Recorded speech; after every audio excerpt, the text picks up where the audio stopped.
Aujourd'hui, on parle de la chose avec pas de filtre. Puis joyeusement, on accueille LP Lebel, que je te laisse présenter. Ben oui, absolument. Je voulais faire une chronique thématique à l'approche du jour du souvenir. Ça fait longtemps que je OK. voulais recevoir Ben oui. LP. Je me suis dit, parfait moment pour ça. Hmm. LP, c'est un vétéran des Forces armées canadiennes qui est maintenant conseiller technique pour diverses entreprises dans l'industrie du cannabis. Merci d'avoir accepté mon invitation. Ça me fait bien plaisir d'être avec vous autres. Puis un ami de la station, en plus, ça faisait Ben un bout de oui. temps que tu n'étais pas assis dans le studio. On est content Ça de t'accueillir. faisait quand même une couple d'années, je pense. Tant que ça, ben voyons donc. Ben À oui. chaque fois qu'on se voit, on se dit qu'on va le faire. Puis Ouais. finalement, c'est ça. Ben, gars, tu vois, ça se Ben passe maintenant. voilà. Ça prenait Awa pour mettre les choses en place. Fait que je voulais qu'on fasse un petit survol de ta carrière dans les forces, puis de l'impact du cannabis médical sur ta vie au quotidien depuis ta sortie des forces. Premièrement, tu as servi combien de temps dans les forces armées canadiennes? J'ai fait 10 ans d'infanterie au sein du Royal 22e Régiment. OK. Puis, parle-moi un peu de ton expérience. C'est quoi les moments marquants de ton expérience au sein des forces? Pas mal les 10 ans. 10 ans, C'était 10 belles années. Écoute, ben, c'est sûr que c'est un changement de rythme de vie. C'est un autre style puis un autre mode de vie, mais qui me plaisait vraiment beaucoup. Puis écoute, dans les moments marquants que j'ai eus, ben, j'ai eu deux déploiements en Afghanistan aussi. Fait que, Puis dans ces déploiements-là, comment ça se passait pour toi? C'est quoi l'expérience que tu as retenue de ben, la ces première moments? fois, T'es-tu allé à Kandahar? ouais, Kandahar. Mais je suis passé pas grand temps à Kandahar.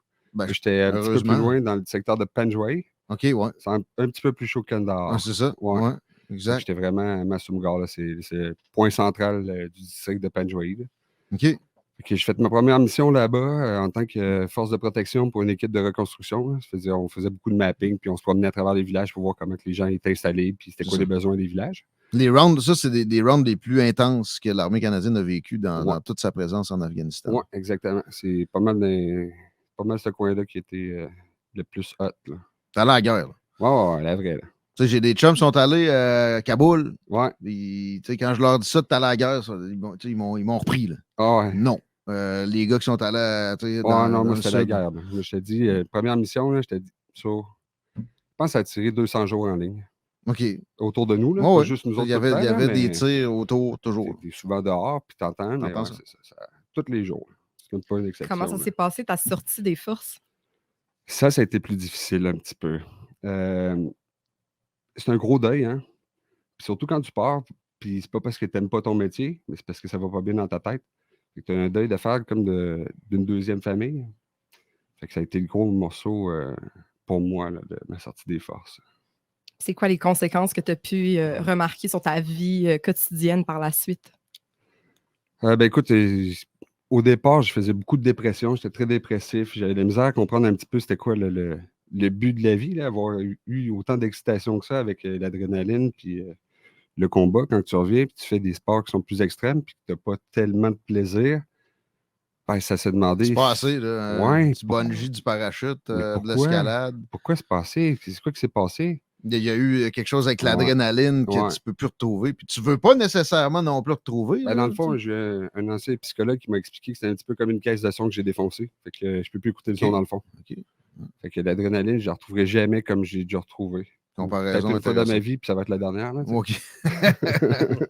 OK. Ouais. On souhaite moins. Ça, Non. effectivement. Ouais, ouais. Puis par la suite, tu as été justement consulté, tu es allé chercher de l'aide après ta sortie dans les forces. Ouais. À quel moment c'est venu sur le sujet qu'on va essayer le cannabis médical? Écoute, je pense 1 mois et demi avant que je sorte de l'armée, littéralement. Là. OK. J'ai un ami qui est arrivé chez moi et il m'a dit tiens, essaye ça, là. J'ai lu que ça aidait bien des gars. Puis. Mais c'est ça, t'as peu du weed. weed, Ouais, du tout weed. simplement. Là, Ouais, lui, c'est je sais vraiment pas trop pas. c'est quoi, mais c'est Ça du venait weed, pas de là. la SQDC ni du marché légal. Ça là. n'avait Tu sais, pas. Non, c'est ça. C'était vraiment. Mais c'était pas en particulier, là, c'était juste Ouais. le cannabis. Tu n'avais jamais fumé? Ben, j'avais fumé, mais plus jeune avant l'armée. Fait que, OK. j'avais pas les mêmes expériences que je peux avoir aujourd'hui. Parce qu'il fut une époque où tu testais au pire dans l'armée pour que tu être sûr que tu n'aies jamais fumé. Non, c'est ça. Tu fumes pas, en tout cas. Non, il y avait des tests d'urine justement pour Ouais. s'assurer que tu n'avais pas fumé. Puis, OK. Fait que un petit peu avant de sortir. Puis plus tard, je me suis inscrit à un programme pour avoir du cannabis médical que j'ai reçu. Puis un soir, j'ai compris que ça marchait parce que j'étais avec mes parents et mes frères à table, puis on s'est chicané. Ben, je me suis chicané avec toute la famille. Là. Écoute, on ne rentrera pas dans les détails. Là, On salue Jean-René qu'on connaît. Oui, c'est Jean-René, c'est bien lui. Mais c'est pas de leur faute, c'est de la mienne. Oui, Hein? on voyait que t'assumais ça. Ah oui, je m'assume. OK. Puis, On aime ça, la candeur dans le show ici. Écoute, je suis sorti dehors, puis j'avais de la peine parce que je m'étais chicané, puis je pleurais, puis je fumais un joint, puis je me suis mis à rire parce que j'ai... Ah, l'euphorie. Ben, l'euphorie, puis la peine en même temps, OK. c'est deux choses totalement inconnues pour moi avec la médication. Avec les médications, je riais plus, puis je pleurais plus. Ah ouais. Mais avec le cannabis, ça le faisait, fait que j'ai compris que ça fonctionnait pour moi, dans ce point de vue-là, fait que j'ai laissé tomber toute ma médication, je restais avec le cannabis. Tu ne prends plus aucune autre médication? Seulement pour dormir, Okay. seulement des somnifères, là, parce que mon sommeil est encore très boiteux. Okay. Puis comment ça s'est passé le switch justement de tes médicaments dits réguliers et le cannabis médical? Ça, j'ai pas de conseils à donner là-dessus. Là. J'ai pas fait quelque chose d'intelligent. Là. J'ai arrêté du jour au lendemain 7 médicaments, puis je me suis enfermé dans le sous-sol chez mes parents. Là. OK. Fait que j'ai eu l'aide de ma mère pendant des jours parce que j'ai pas bien filé. Ouais. Mais quand sevrage violent. C'est comme drastique. Un petit peu à la Trainspotting. À la Trainspotting. Ah ouais, il n'y a pas de meilleure explication que ça. Là, mais là, la chaudière, puis... t'es malade des deux bouts, puis c'est pas le fun. Là. Okay. Fait que je ne conseille pas de faire ça à personne. Si vous voulez les arrêter, consultez vos professionnels, ils vont vous aider à le faire. Il y a des façons, pas obligé de te faire souffrir. Oui, non, c'est ça. Je comprends. Puis comment tu traites le dosage, puis les sortes de cannabis que tu choisis pour tout ce traitement-là? C'est encore extrêmement méconnu. Je sais que c'est pas facile non plus d'avoir un médecin qui te dit exactement, bon, c'est ça que tu devrais prendre pour ton cas. Comment tu gères ça au quotidien? Parce que j'ai appris à me connaître avec le temps, mais aujourd'hui, je sais ce que j'ai besoin de consommer, puis dans les moments où j'ai besoin de les consommer. C'est-à-dire qu'à un moment que je n'ai pas besoin de consommer, ben, je ne consommerai pas. T'sais, si je suis bien à la maison tout seul, ben, je ne vois pas l'intérêt d'aller consommer. Je suis déjà bien. Hein. Je comprends. Mais si j'ai besoin d'aller affronter, je ne sais pas, un party d'amis, puis que je sais que je ne connais pas bien des gens, ben, je vais consommer avant de rentrer dans le party. Comme ça, je vais être plus à l'aise, puis je vais être capable d'outrepasser l'anxiété que je fais. Puis pour les dosages aussi, tu as fait plus de l'essai-erreur. Oui, j'ai fait quand même pas mal d'essai-erreur au début. C'est sûr qu'avec le temps, aujourd'hui, ben, tu finis par comprendre que le dosage, il va varier aussi selon tes états d'âme. Oui, effectivement. Y a-tu de la guidance à cette heure qui existe avec ça? Oui, bien, Solution Cannabis Médical, là, avec Marc-André Hébert, Mathieu Thomas, puis Pierre-Luc Fortin, les gars sont vraiment chevronnés là, sur le plan de traitement, comment utiliser le cannabis, puis qu'est-ce que tu dois utiliser au quotidien dans ta journée. Le jour, le soir, la nuit. Puis, c'est pas mal les seuls que je connais qui font ça. Ben ça, c'est terrible, là, parce que ça reste un instrument. Mais c'est pas les grosses pharmaceutiques qui poussent ça. Les médecins ne s'informent pas, c'est ça le problème. Ça, c'est le problème, c'est que le Collège des médecins n'approuve pas cette thérapie-là. Fait qu'ils n'ont pas d'études. Sérieux? Fait que tout ce qu'ils disent, c'est qu'ils n'ont pas d'études. Mais par contre, ces gens-là... Il y en a des études, oui, je sais. Sérieux? Oui. Pas qui leur plaît. Oui, c'est ça. Fait qu'eux autres, ils aiment beaucoup mieux dire que le cannabis, c'est pas une solution, que ça n'aide pas les gars, que les gars vont s'enfermer chez eux, qu'ils vont... Tous les mauvais côtés du cannabis, ça, ils les connaissent tous, mais ils n'ont pas d'études. Ben, c'est justement une de mes questions. Comment ça se passe avec un médecin plus général dans le suivi de ton dossier? Je suis traité avec une clinique psychiatrique spécialisée pour les vétérans. Puis à chaque fois que j'y vais, moi, je peux avoir la médication que je veux, mais obtenir du cannabis, c'est impossible. Voyons! Oui. J'ai demandé souvent des traitements alternatifs parce que j'ai envie d'essayer d'autres choses. Hein. J'ai pas envie qu'on se teigne avec la même médication qui ne m'apporte pas grand-chose, moi, personnellement, dans ma vie. Si on suit en plus, exemple, ce qui s'est passé avec les anxiolytiques, là, finalement, on comprend que ça a été prescrit pendant des décennies, puis plus qu'en 20, ça a fait des dommages, puis ça a augmenté les taux de dépression. Ah oui? C'est assez impressionnant d'entendre ça, qui sont dans l'immobilisme. C'est ça, tu es un peu laissé comme à toi-même pour tout ce qui touche au cannabis parce que les médecins réguliers ne veulent pas savoir. Tu es vraiment laissé à toi-même. Quasiment poussé de côté. Ouais. Au moins, ils traitent pareil. Là. Ben, écoute, ils n'ont pas le choix. Ouais. Ben, écoute, dans l'ordre des médecins, ils n'ont pas le choix de refuser le traitement d'un patient. Fait que, gars. Ben, il y avait le consentement libre et éclairé aussi dans le serment d'Hippocrate, puis ça a revolé dans les 2 dernières années, fait qu'on ne sait pas trop. Là. Mais OK, ouais. Ah ouais, non, c'est vraiment... Ils sont pognés avec toi au moins. Mais je sens que t'es travail, là. Ben, il faut que je les travaille, puis sinon, ben, ça ne changera jamais. Là, on va rester stagnant, puis il n'y aura pas d'ouverture. Alors que déjà, à travers le reste du Canada, il y a de l'ouverture. Par exemple, pour les psychédéliques, là, ils ont commencé des traitements au Nouveau-Brunswick pour les psychédéliques. Là. OK. Des microdoses de moche, c'est pas du microdosage, c'est pas la même c'est chose. vrai, même. C'est des bonnes doses. Oui, un mais 3,5. Ouais, c'est ça. C'est des bonnes doses, mais c'est des doses supervisées. Tu es accompagné tout le long par ton intervenant, soit psychologue, psychiatre, sûrement. Puis un autre intervenant qui est là pour être sûr que tu es bien et que tu es confortable. Les études qui s'accumulent dans ce sens-là, mais pas sur le cannabis, supposément. Encore moins au Québec. Effectivement, on en est loin, malheureusement. Au quotidien, quel impact tu vois que le cannabis a sur ta vie? Avec quoi ça t'aide? Ben écoute, je ne serais pas où je suis aujourd'hui dans la vie si je n'avais pas eu le cannabis. Parce que je me suis un petit peu... c'est mon plan occupationnel de vie. Là. Fait que je travaille dans le cannabis par occupation, par plaisir, parce que c'est quelque chose qui me passionne. C'est quelque chose qui est facile pour moi, puis c'est pas compliqué. Parce qu'autrement, travailler de 8h à 5h, ben, je pense pas que ça soit possible avec la condition que j'ai, surtout avec les nuits que j'ai. Là. Fait que, le cannabis m'aide vraiment beaucoup. Juste gérer mon anxiété, être capable de traverser les choses. Souvent, tu sais, puis pas juste les gens qui ont des post-traumats, mais on a toute tendance à vouloir laisser l'anxiété gagner. Ouais. Moi, le cannabis, il me permet de la vaincre à chaque fois.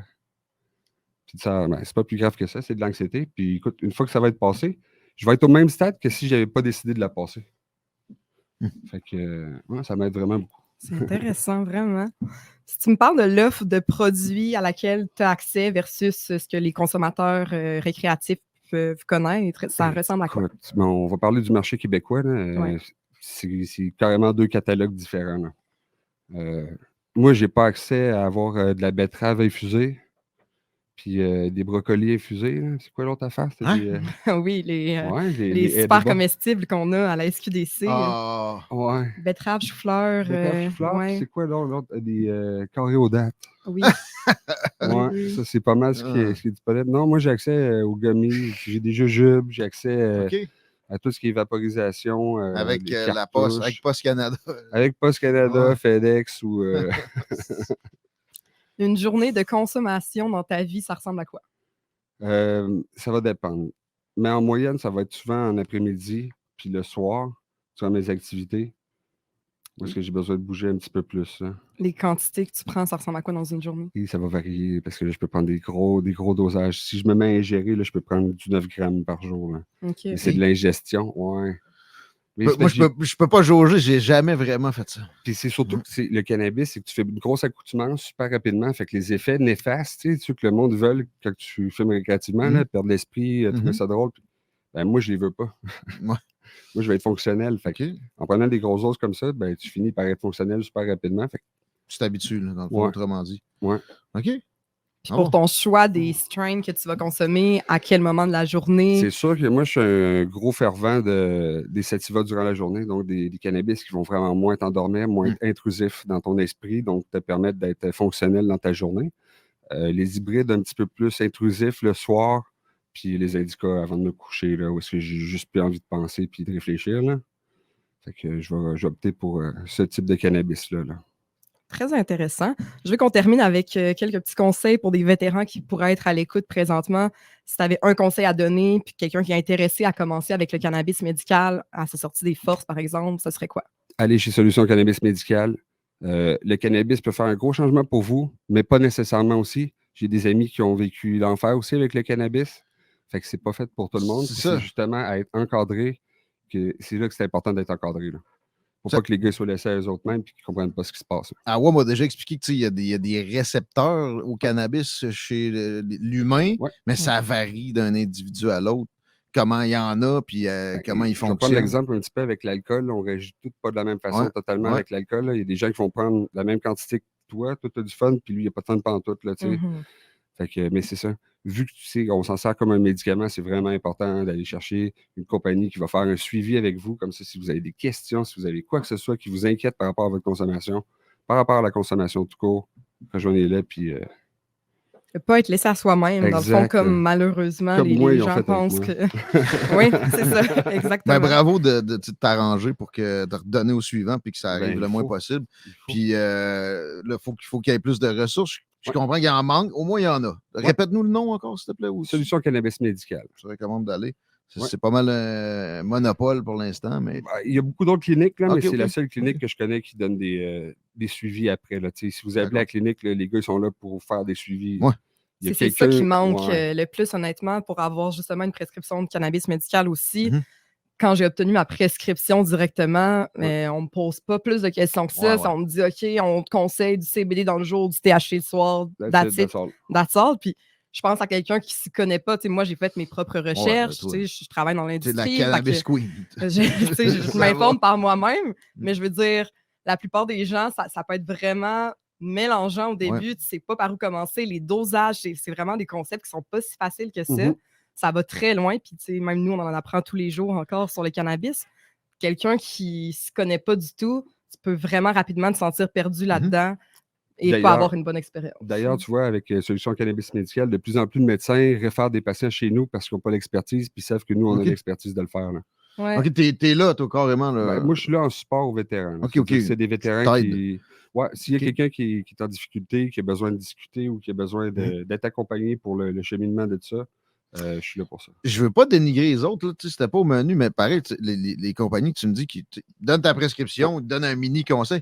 Si tu mercantiliste à outrance, c'est quoi le problème là-dedans? Il manque de ressources pour vraiment conseiller? Qu'est-ce qui se passe, ça? D'éducation, ben, c'est surtout que c'est un mouvement qui peut être quand même payant. Fait que c'est des gens qui vont aller chercher justement le côté monétaire de la chose, mais pas Mercantiliste individuel. un peu Ouais. outrancièrement, peut-être. Ça va un Peut-être. peu avec justement les valeurs de l'entreprise. C'est quoi les Ouais, raisons ouais. fondamentales pourquoi tu fais ça? Ouais, Si exact. c'est pour aider les autres, ben tu sais, tu vas prendre le temps de les éduquer sur le sujet, d'en parler, puis de vouloir que ce soit le meilleur pour eux, pas Je seulement comprends. va t'acheter du Non, cannabis, c'est peu ça. importe c'est quoi, on s'en fout. Tu sais. OK. Fait que comme dans n'importe quoi, il faut être parcimonieux dans les choix puis où on va. Oui. Juste pour la fin de la chronique, dire une chose, on n'est pas là à inciter des gens en général à se jeter dans la consommation de cannabis, encore moins régulier. Puis pour ce qui est de côté médical, il faut vraiment se prendre des conseils. Bien enrichissant tout ça. Merci, Awa, ça faisait le tour. Merci, oui. Merci LP d'avoir accepté l'invitation. C'est super Merci à vous intéressant. autres de m'avoir accueilli. À bientôt. On se repogne avant que ça fasse des années, moi. Ça va me faire plaisir. Merci, Awa. De rien. Can Empire pour les beaux produits d'accompagnement que tu fournis. Oui, au Can Empire. www.canempire.ca. .ca. Et voilà. On se prend un petit break. Vous écoutez les salles des nouvelles.